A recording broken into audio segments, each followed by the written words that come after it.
Մարդ, որը սաղ կյանքը ծառայել է Երևանում, նստած իր կաբինետում, իսկ գեներալը կամ գնդապետը, որ քշեր ցերեկ այդ խրամատներով մանա եկե, կներեք ընտանիքը մոռացել է, ինքը ստանում է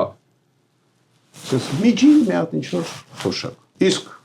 մարդիկ, որոնք ժամը 6-ից հետո հիմնականում տունն են եղել, առավոտը 9-ին եկել են գործի, այս առավոտը ժամը 6-ին արդեն ծառայության վայրում էի։ Քշերն էլ երբ գնա, կավոր չթայի։ Ու ես մենակ իմ մասին վրա եմ օրինակ բերում, բայց մեր զինվորականի 90% այդ վիճակում են։ Իսկ այն դիրքերի ժողովուրդը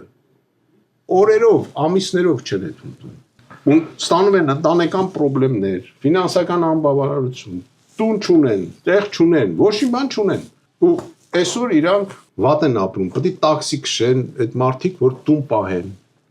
30 տարի մարդ կա, ես մարդ եմ ճանաչում։ 2 անգամ վիրավորված։ Տաքսի ա քշում, որ տուն պահի։